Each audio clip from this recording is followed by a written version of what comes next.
thought that there was a potential and for tourist train and freight train in the region. So I wrote a letter of opinion in the newspaper, and a few guys called me.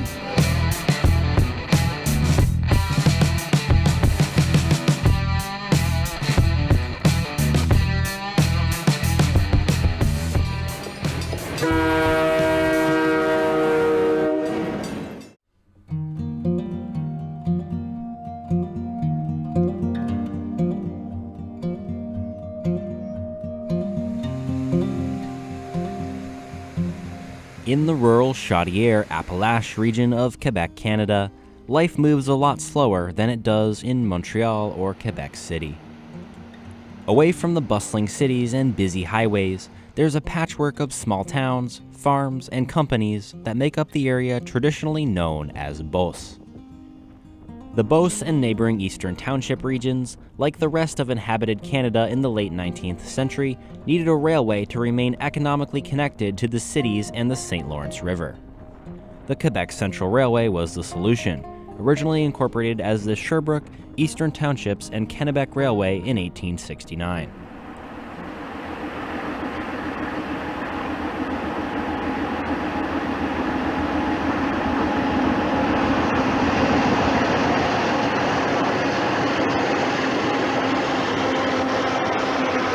By the early 20th century, the Quebec Central had rails reaching Quebec City, Sherbrooke, Lac-Frontiere, Lac-Méganic, and Newport, Vermont.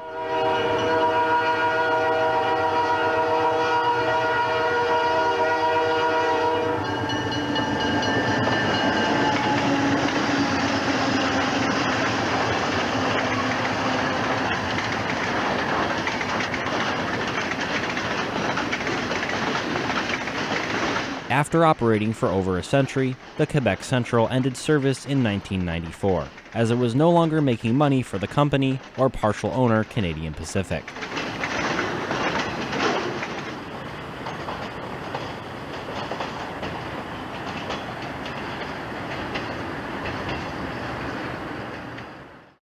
After 6 years of inactivity on the Quebec Central, the owner of Express Marco Incorporated purchased the railway and began operating it in 2000. This is where the story of the Sartigan begins.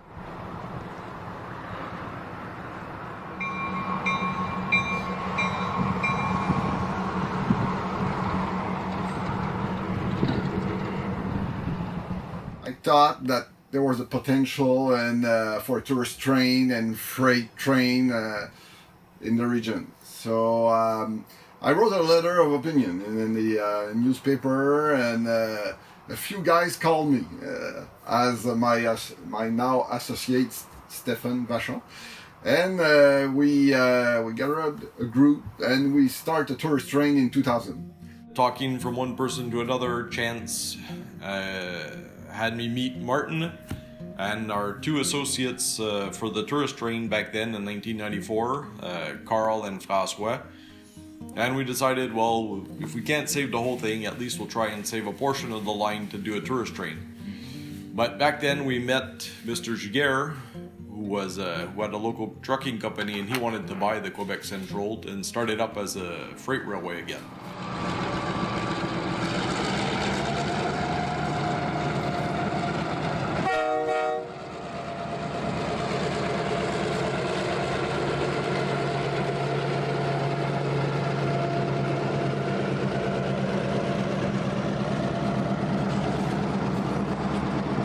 Purchased it. He signed it in December 1999, and in June 2000,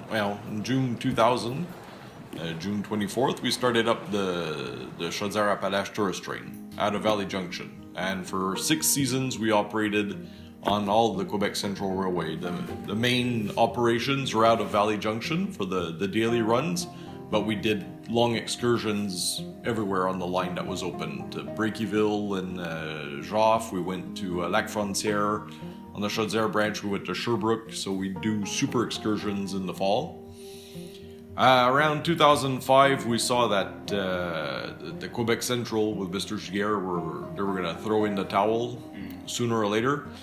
It wasn't a lack of customer interest, but I think Mr. Chaudiere was cruelly undercapitalized for the kind of venture. The tourist train ceased operations at the end of the 2005 season, as the future of the railway was too uncertain to continue. Sure enough, the new Quebec Central ceased operation the following year. The passenger equipment was sold, and the rails once again went silent. However, the connections made and experience gained from operating the tourist train opened the door for Martin and Stéphane to make their own attempt at saving the railway. Stéphane and me, we decide to just wait and see what will happen to the railroad. And it's the major event was that the government of the province of Quebec bought the whole railroad from Quebec to Sherbrooke and to Lac-Frontiere, and they decided in 2008 to rehabilitate fix it and to launch back a freight operation. Things might have gone differently if Durban and Greenbrier Valley Railroad president and CEO John Smith hadn't shown up to look at some equipment from the tourist train. John, he came up to see us in 2008 to purchase the locomotive from the tourist train, the FP7 1301, and now I believe it's number 67 on the West Virginia Central. So he came up to see it, and then he asked us, well, what's going to happen with these tracks? And in 2008, we were discouraged. It was terrible. We said, they might rip everything up, and it's all going to go to hell.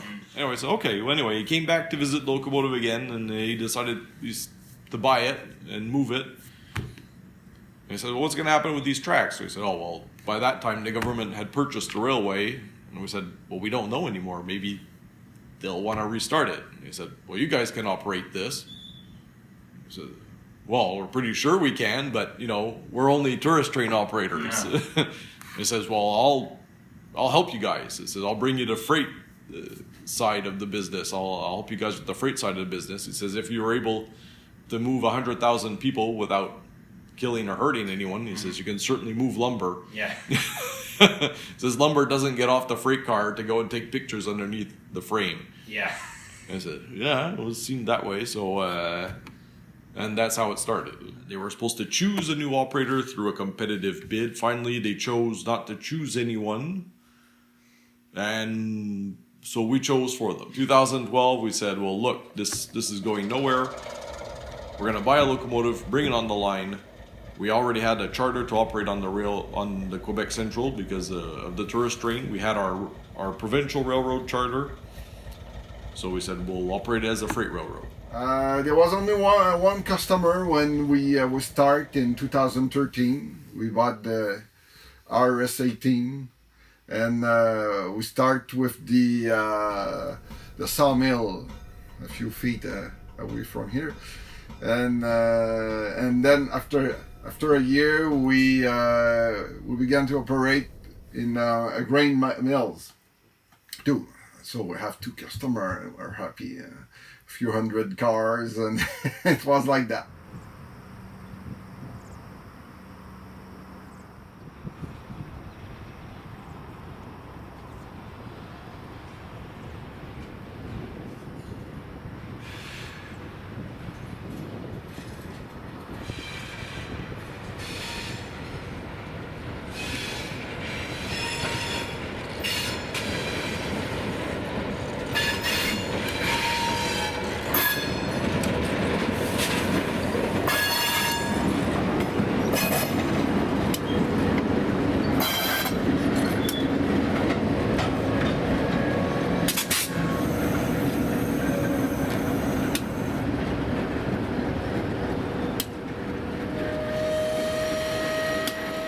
After a few years of serving the lumber business in Scott and the grain mill in St-Lambert, the Sartigan connected with Logibel, a logistics company that was based in Lac-Méganic at the time.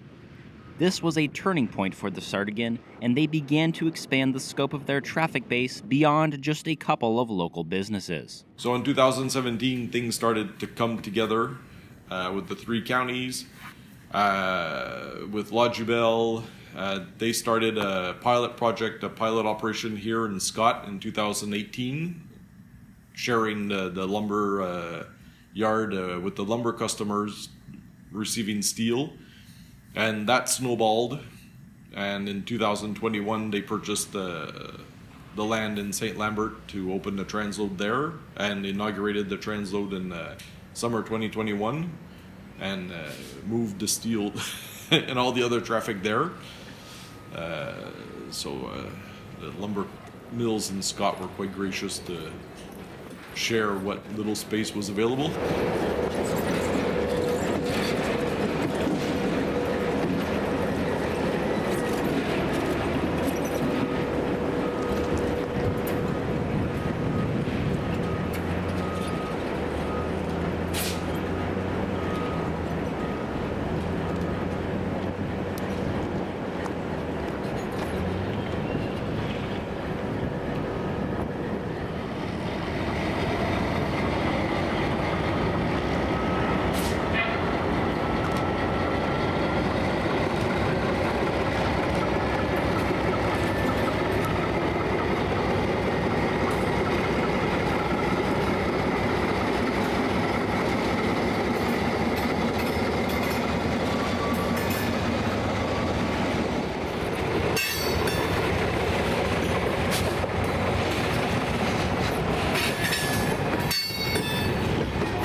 Logibel not only increased the Sartigan's traffic levels, it also helped them capture traffic from businesses in the greater region, not just along the right-of-way.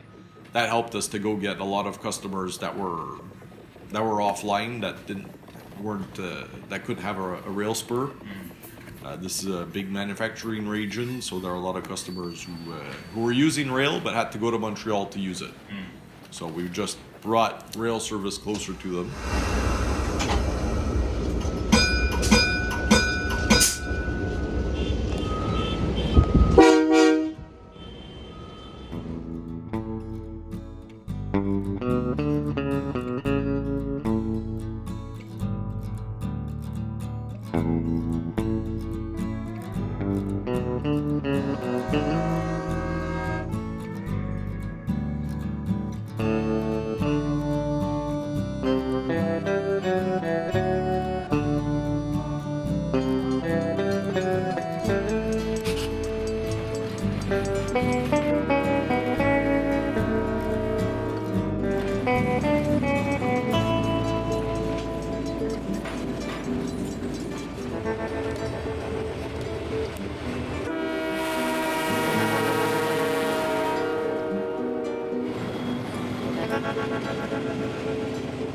The Sartigan maintains a small but respectable fleet of Montreal Locomotive Works engines, with two M420s, an RS-18, and an RS-23 all in service. Two M420s are being used for parts, and a unique M636 rebuild is being brought back to life by 2026. The engine house in Scott is where the locomotive fleet is kept and maintained, something that mechanic Maxime Tardif has been interested in since childhood. I was two years old, and I said to everyone that someday I will fix and repair locomotive. So it was my little boy dream. I was into the plant by the beginning.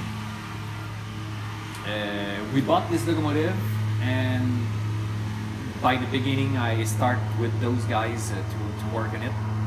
During this time, because Sartigan was a little business at the beginning, I went into another company owned by Genesee, Wyoming. So I learned there, and I learned main things, but how to work on EMDs. There is no ALCO there, not anymore.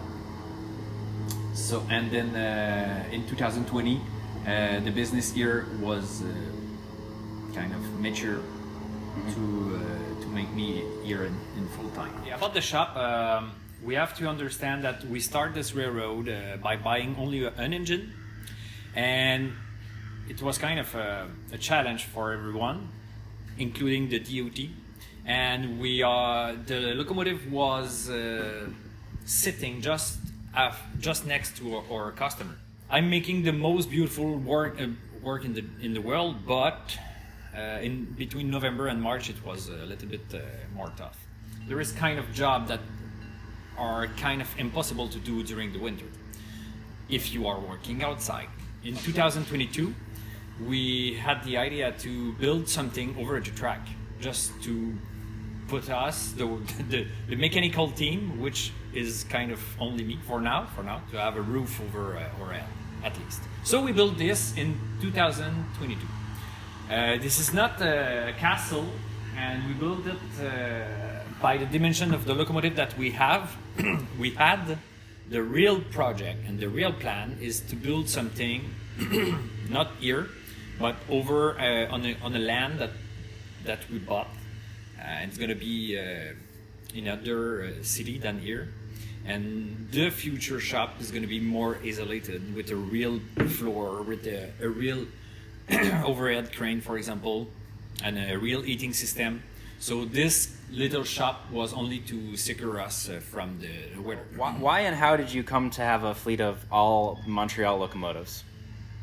Okay, I really know that the answer of this question will not be agreed by everyone, but what we know at this time is that an ALCO and an MLW, for example, are very, very, very reliable, so will not fall much. EMDs, for example, will fall frequently, often, but can be fixed in some hours. ALCOs will not fall, but when they fall, will take about some days or a week to fix it, because they are built differently. So for a little short line for kind like us, to be sure with our money, you know, when you're starting something, you don't want a locomotive who will fall twice a year or 3 or 4 times a year. And it's a little example. So it was the first decision to go with the ALCOs one, this one, the RS18. Then after that, because we were pleased by this one, we were happy, of course. So we were looking on the market for other ALCOs, and that's what we are still doing. Someone who called us up and said, I have an RS-23 for sale, you want to buy it? And it's because the plant was sold to a Groupe Label, a Quebec company, who wanted to who were restarting the plant, and they didn't want to use a locomotive. They wanted to use a trackmobile, and they were selling it basically the price of scrap. They said, if no one buys it, we're scrapping it. So anyway, we were putting in contact someone, and it came through our business partner, John Smith from the West Virginia Central, Germany and Greenbrier, who called us, this locomotive's for sale. So I went with my dad, and we were starting up. I mean, we didn't have the capital to buy locomotives left and right, but you know, we knew eventually we need a second one. Yeah. Eventually, locomotives. You know, we were depending on 1828, but things happen. Yeah. So yeah, we don't. You know, and sometimes it's not a big bug, but it's the time it takes to fix it. So you didn't want to interrupt service because our one locomotive wasn't operating. So I went to see it with my dad, and he said, "Well, I'll buy it." So I went to see it the first time, and the batteries were on skids, and the locomotive was there, and I said, "Well, it looks pretty good." Well, so we put a battery chart. We tied up the batteries in series and put a charger on them, and we came back the week after, put the batteries in the engine and cranked it, and it started. Wow. And I said, well, I guess we're taking that. So this 6-axle, by the beginning, I went to Minnesota Commercial to check their locomotives. There was 5 ALCOs for sale, and I was curious about all those. I checked those, and this one was the locomotive who catch my attention in first. Yeah, it's a 6-axle. It's a 3,300 HP, and it's a we all know that it's a Caterpillar prime mover engine like into it. So I all read and I all know and I all heard the comments about, oh, it's not an Alco engine, no, now it's a Caterpillar. We know that, but Caterpillar, that what I understood, are very better to have the aftermarket service. No, after sale. How do you say that? like getting parts for it. Yeah, getting parts. There is at 20 minutes from here. There is a supplier of Caterpillar, and if I want an oil pump, there is in the shelf. If I want a turbo for the 3608 into it, there is one into the shelves. So it's very, very easier to have some parts service from Caterpillar than Alco. Because if you when you want some Alco pieces, it's not easy. In 1986, Canadian Pacific was a little bit upset about their Alco's prime mover, and there was a project so they had mini 6 axles and that we call big Alcos, and Montreal Locomotive Works and Alco's suppliers were closed.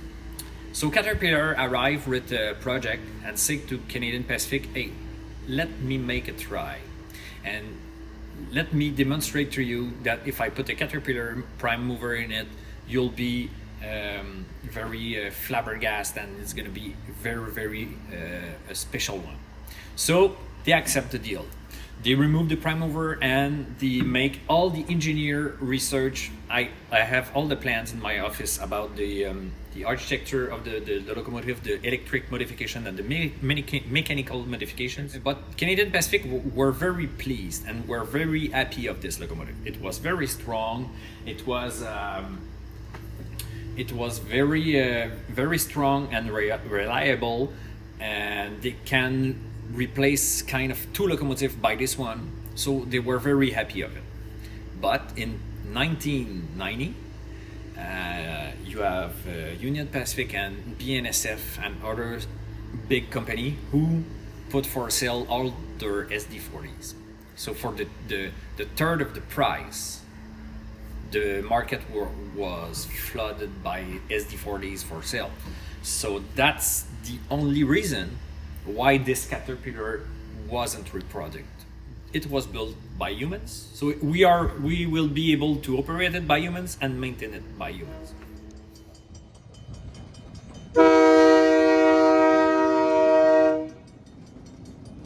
The M636 will be needed by 2026, when the Sartigan will more than triple their mileage and dramatically increase their traffic. Thanks to a partnership with the Government of Quebec, the railway will soon expand operations to Sainte-Marie, Vallee Junction, Tring, and Thetford. Going from a single locomotive and a single customer to running heavy trains on restored right-of-way is certainly a challenge. And while the Sartigan team is more than capable of running the trains, convincing the Government of Quebec to rebuild the right-of-way was a little bit more involved. We had to build the business case. So in 2017, we did a feasibility study and we interviewed the customers. Well, we did a feasibility study for the Chaudiere Valley section in 2016. We did one in 2017, and the government had traffic requirements, and we doubled them. Wow. With because the customers also, then they said, well, you have a nice study, it would be fun if people committed. So we got commitment letters for double what they were asking. And then they said, yeah, it would be fun if the customers who aren't served yet started using the transload in St-Lambert, where the traffic, where they can use the rail line.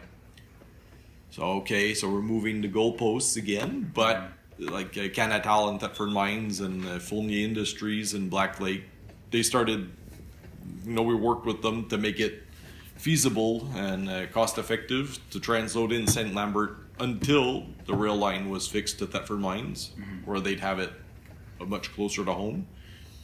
For Canatal, it'll be in the yard. So yeah, we have customers who started using it even before it got there, and then eventually there's KSM. That's the first real big customer on the line. They're setting up in the old Carey mine in Tring Junction. They're rebuilding the rail sidings into the mine site, and they're going to use the mine tailings to produce fertilizer. It's all around the old mining tailing that it's there. You have chrome, you have magnesium. You can. There's a lot of good stuff in those tailing, and that will translate in thousands of cars. In the 5 year after the opening of this section of rail. Our system is going to be double and triple, and there is many kind of not big hill, but kind of mini hills in front of us. We'll have a 1.5% during a 10 or 20 miles, I don't remember, to climb or to down, depending on which way you are going. So that's why I want to put it back in service or dynamic brakes, because we'll have some big hills to down, and because I do not really accept some systems that are just put it not in service.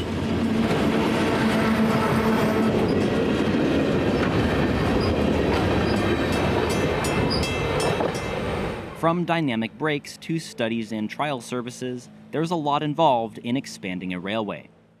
One thing is for sure, it's happening, and the complete replacement of the Chaudiere River Bridge in Vallee Junction is the most visible example of the local and provincial government's commitment to expanding rail service.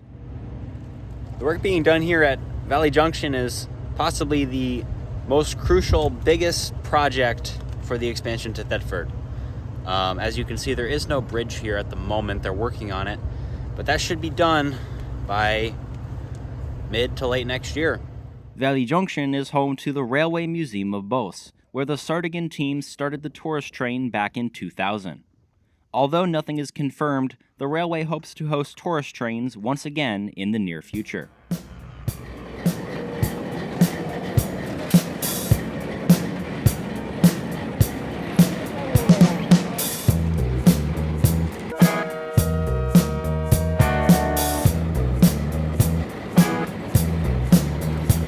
In the shop and the office, Maxime and Stéphane are working to ensure the railway is ready for the challenges ahead.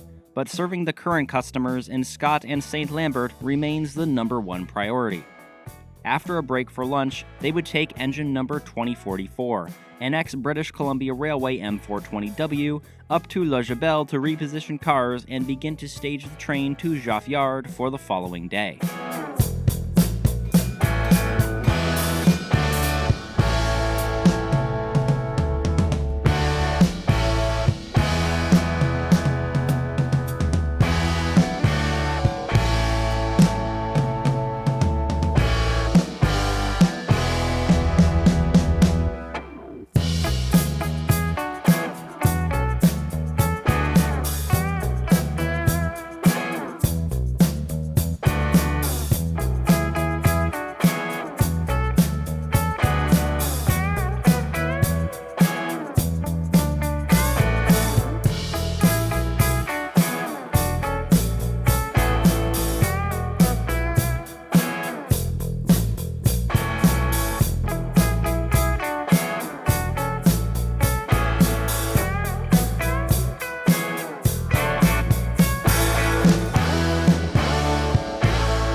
4, 3, 2, 1. Stop in depth. Something that sets the Sartigan apart from other short lines is being active in their community, hosting events such as an open house in 2023. Most towns have a summer fair of some sort, and in Scott, it's the Corn Festival, and it happens every August. And last fall, we said, well, the good citizens of Scott have been putting up with us for the last 10 years. And we had our temporary shop building put up, so we said maybe we should do an open house at the same weekend as the festival to invite the population. But then we didn't have just visitors from Scott. There were people from Quebec City, Three Rivers, Sherbrooke who came down. They saw it on the news and they came down to see us. So it was a pretty good success for an open house. We had over 500 people who came to see us. As former tourist train operators, the Sartigan team understands the importance of a good public image. People have to be reassured. We've seen a lot about trains on TV. You never hear about highway traffic. You can get killed on the highway every day, and it doesn't make the news anymore because it happens so often. But rail accidents are like airplane accidents. A plane crashes in Thailand and it's the news as if planes fall every day, but it's the safest mode of transportation. But a car rolls over, but you'll never hear about it. And trains are the safest form of land transportation. I have people from my own village that told me, the horns, are you operate during midnight, during nights? I said, no, during the day and working hour, and the evening, but not late as past 10, exactly. Okay, so I don't see many issues. We just need to talk to people to reassure them that we're going to do the right thing. And there you have it. The story of the Sartigan, an all MLW Canadian short line that's proven they have what it takes to run a railway. This video was filmed in collaboration with the Sartigan Railway. Never go onto railroad property or equipment without explicit permission. Smash the like button, hit subscribe. Thanks for watching. Au revoir.